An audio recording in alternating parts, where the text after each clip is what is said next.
Last episode, talagang nag-enjoy ang ating mga kababayan, lalo na po ang ating mga estudyante, ang ating mga kukuha pa lamang ng kanilang licensure exam, ang ating mga nursing students sa July 3 and 4. At ngayon po ipagpapatuloy namin, katulad ng aming pangako ni Dr. Ray Gapus, ang kanyang licensure exam coaching dito lamang sa Pilipinas Online Bantay OCW para sa ating mga nurses. Nagbabalik si Dr. Ray Gapus. Sir, welcome back. Magandang gabi ulit, Susan. And ako po ay uling maglilingkod sa ating mga tagapanood na alam kong ngayon ay medyo mataas na ang level ng anxiety at nalalapit na ang kanilang pagsusulit.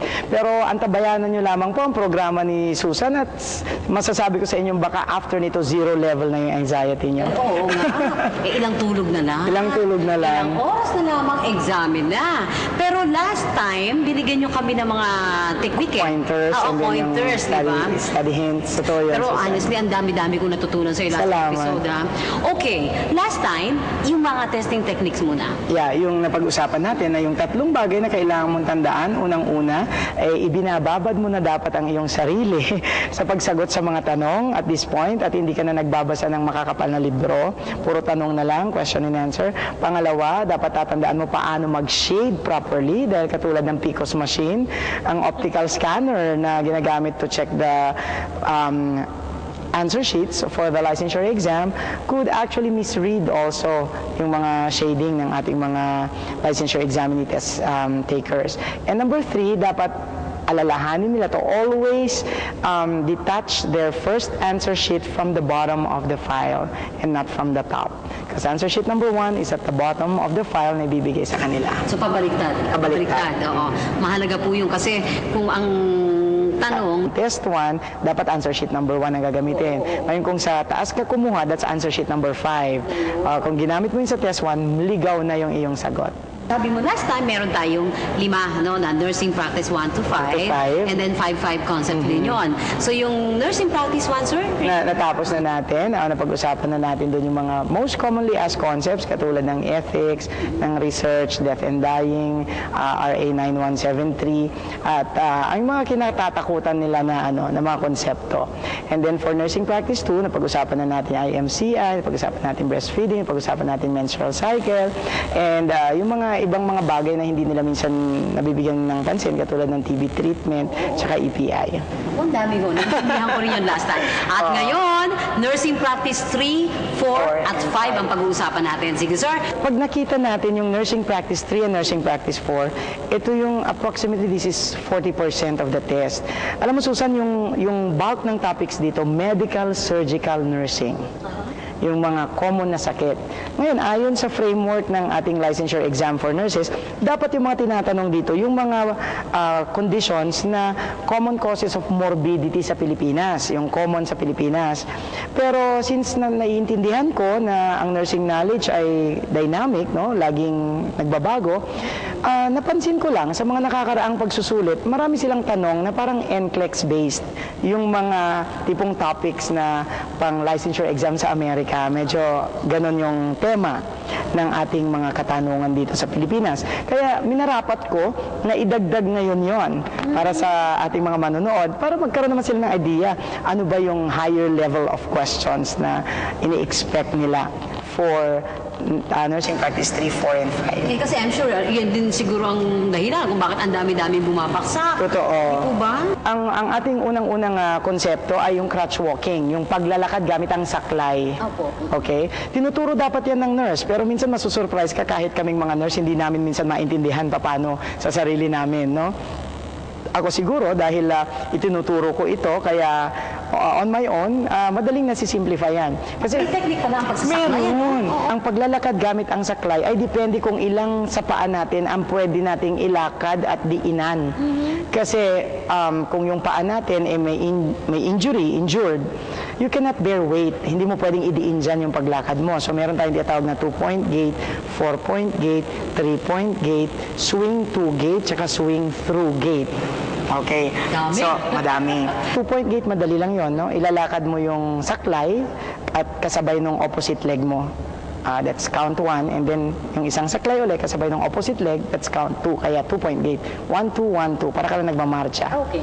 Pag 4-point gait, variation of the 2-point gait. Saklay, opposite leg, saklay, opposite leg. That's 1, 2, 3, 4. 1, 2, 3, 4. Ngayon, ito yung laging tinatanong, the 3-point gait.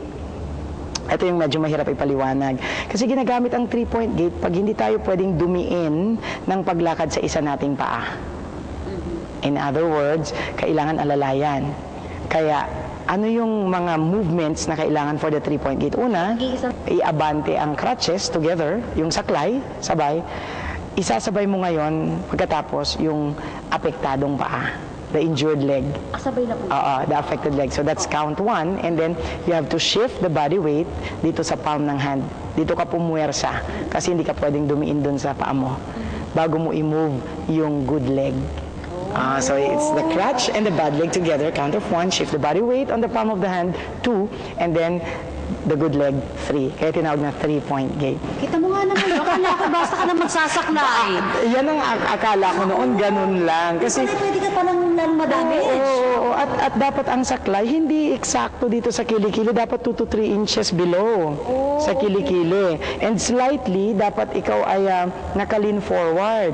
Okay, so yung distansya ng saklay from yung maliit na hintuturo natin, okay, 2 to 3 inches to the side, 6 to 8 inches to the front. Ngayon, minsan na nahihirapan ng mga kasama natin, paano pa mag-approximate ng length ng crutches? Pwede mong gamitin ang height ng pasyente. Ganun. Parang height in inches, deduct 16, that's the approximate length of the crutch. Or height in centimeters, deduct 40, and that's the approximate height of the crutch. Kaya lang minsan, may mga assigned na rin kasi doon sa ospital, kaya minsan nakakaligtaan nilang bigyan ng pansin yon. As usual, bibigyan na tayo ng tanong ni Dr. Ray. Sample! Ang unang-una, an adult client has a fractured right ankle. So, ibig sabihin, yung isang paa injured. So, which was casted in the emergency room before the client is discharged, the nurse must teach crutch walking skills, which is the correct technique. Alam mo, Susan, hindi niya binanggit sa tanong kung ano ituturo mong crutch walking technique. Ito yung tanong na nangangailangan ng assumed concept. Ina-assume nung tanong na kailangan bilang nurse, alam mo kung anong ipiprescribe mong crutch walking gait for the patient. Since yung isang paa niya injured, hindi pwede ang 2-point gait, hindi pwede ang 4-point gait, then we can do 3-point gait. Ganun pala yun? Oo, pero hindi niya sinabi sa tanong na 3-point gait. Pero yan yung mga tanong na medyo malalim na. Oo. No? Talagang pag-iisipan niya yun. Pag-iisipan mo. Kailangan you have to make a decision. So, nakikita natin sa mga options ano yung tamang gawin. Let's analyze one by one. Yung letter A, lift both crutches, advance a short distance, and swing through with both legs. Medyo mali. Kasi if you swing through with both legs, kasama na yung affected leg mo, hindi ka nga pwedeng dumiin doon. Okay. So, letter B, advance crutches and the right leg is the affected leg, then swing through and touch down with the left leg. Yan yung sinasabi ko kanina. So, letter B is the correct way of teaching the 3-point gait. Letter C, advance the left leg, then lift and advance crutches and swing the right leg. This is the opposite of what is correct. Hindi pwede. And then, kasi inuna mo yung good leg mo, di naiwan yung bad leg. Hindi ka makapuwersa doon, hindi ka makadiin. Lalong pila yung pasyente. Then letter D, hold both crutches under one arm, advance crutches upstairs, hold onto rail, lift body and touch down, one step with left leg. This is about crutch walking gait when going down the stairs. Pag pumapanhik sa hagdan, may code ito ang nakasaklay. Tatandaan mo, pag ikaw mabait, okay, pupunta ka sa langit. So, good to heaven. Pag ikaw salbahe, okay, bad to hell, pupunta ka sa impyerno. So when you're going up the stairs, good to heaven, unahin mo ang good leg. Good leg on the staircase. The good leg, followed by the crutches, and then the bad leg. Pag going down naman, bad to hell. It's the reverse, di ba? Unahin ang crutches, and then the bad leg, and then the good leg. So may mga code, masarap mag-aral actually ng crutch walking gaits. At yun ang isa sa mga... Simple lang na basta umakit, tatalon-talon. May step 1, 2, 3 pa yan, sir? So good to heaven. Yung ating pinag-uusapan dito ay patungkol sa licensure examination ng mga nurses. Licensure exam coaching with Correct. Dr. Ray Gapos. Okay, ang susunod naman natin, Susan, na gusto kong bigyan ng pansin ng mga estudyante natin, myasthenia gravis. No? So ito yung marami nagsasabi, ano ba yung sakit na yan? So, lagi ko nga sinasabi, pag ang myasthenia gravis, i-connect natin dun sa kakatuwang hilig ng Pinoy.